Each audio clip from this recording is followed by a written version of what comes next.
श्री स्वामी समर्थ वास्तू टिप्स। आपण सकाळी उठल्यानंतर अचानक आपल्याला एखादी गोष्ट दिसते आणि त्यानंतर आपला दिवस हा खराब जातो किंवा काहीसा वाईट जातो, किंवा काही गोष्टी दिसल्या तर आपला दिवस चांगला जातो। तर कुठल्या गोष्टी दिवस खराब करू शकतात अशा गोष्टी आजच्या व्हिडिओमध्ये मी सांगणार आहे। त्यामुळे व्हिडिओ अगदी शेवटपर्यंत नक्की पहा। तर प्रत्येकाला सकाळी उठताच आपली सकाळ चांगली आणि प्रसन्न जावी असं वाटतं। याचं कारण म्हणजे जर दिवसाची सुरुवात चांगली झाली तर संपूर्ण दिवस चांगला जातो। पण वास्तुशास्त्रानुसार सकाळी काही गोष्टी दिसणं अशुभ मानलं जातं। सकाळ सकाळ या गोष्टी दिसल्या तर त्याचा परिणाम संपूर्ण दिवसावर होतो आणि संपूर्ण दिवस खराब जातो असं म्हणतात। तर या वस्तू नेमक्या कोणत्या आहेत ते जाणून घेऊयात। सगळ्यात पहिली गोष्ट म्हणजे सकाळी बंद घड्याळ दिसणं।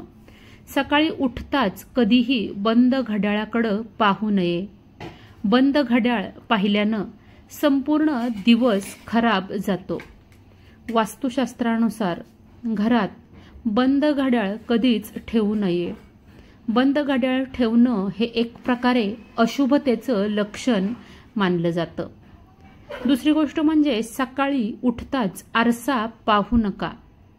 आपल्यापैकी अनेकांना सकाळी उठताच आरसा बघायची सवय आहे, पण वास्तुशास्त्रानुसार सकाळी उठताच कधीच आरसा पाहू नये हे अशुभतेचे लक्षण मानलं जातं।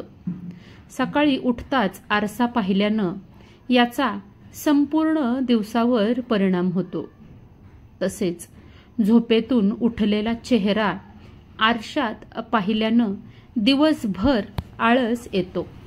मात्र तेच तुम्ही फ्रेश होऊन आरसा पाहिलात तर पूर्ण दिवस प्रसन्न आणि उत्साहित जातो।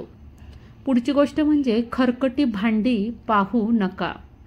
अनेकांना रात्री भांडी धुवून झोपायची सवय नसते, पण वास्तुशास्त्रानुसार हे अशुभ मानलं जातं।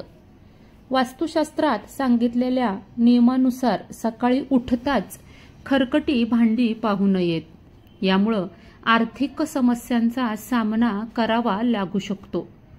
यासाठी रात्री झोपायच्या आधीच भांडी धुवून घ्यावीत। यामुळं घरात भरभराटीही येते। वास्तुशास्त्रात घर, वास्तू, संपत्ती, नोकरी, व्यवसाय या संबंधित काही महत्त्वाच्या गोष्टी सांगण्यात आल्या आहेत। या गोष्टींचं पालन केलं तर त्याचे शुभ परिणाम मिळतात, अन्यथा वास्तुदोष लागण्याची शक्यता असते। त्यामुळं याकडे कधीच दुर्लक्ष करू नये। व्हिडिओ आवडल्यास व्हिडिओला लाईक करा। चॅनलला सबस्क्राईब केलं नसेल तर चॅनलला सबस्क्राईब करा। लवकरच भेटूया नवीन व्हिडिओमध्ये आणि नवीन माहितीसोबत। तोपर्यंत माझ्याकडून सगळ्यांना श्री स्वामी समर्थ। धन्यवाद।